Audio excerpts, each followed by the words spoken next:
തിരുവനന്തപുരത്ത് precise eye care എന്ന സ്ഥാപനത്തിലെ വിദ്യാർത്ഥികളുടെ ഫീസ് തട്ടിയെടുത്ത ജീവനക്കാരൻ അറസ്റ്റിൽ. കൊല്ലം സ്വദേശി പ്രവീണാണ് അറസ്റ്റിലായത്.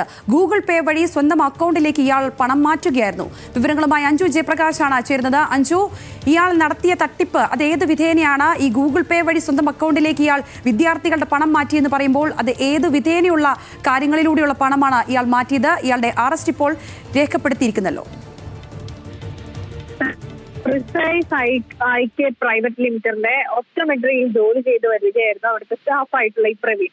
അവിടെ പഠിക്കുന്ന കുട്ടികളുടെ ഫീസ് ഈ വാങ്ങുന്ന സെക്ഷനിൽ സ്വന്തം ജിപേ അക്കൗണ്ടിലേക്ക് ഈ കുട്ടികളുടെ ഫീസ് ഇയാൾ വാങ്ങിയെടുക്കുകയാണ്. അത്തരത്തിൽ 2 ലക്ഷത്തിലധികം രൂപ ഇയാൾ തട്ടിയെടുത്തിട്ടുണ്ട്. അങ്ങനെ അത് മനസ്സിലാക്കി ഈ മാനേജ്മെന്റ് തന്നെ പരാതി നൽകിയിട്ടുണ്ടായിരുന്നു. പരാതിയുടെ അടിസ്ഥാനത്തിലാണ് Thiruvananthapuram museum police case register ചെയ്തത്. ഇയാൾ കൊല്ലം സ്വദേശിയാണ്.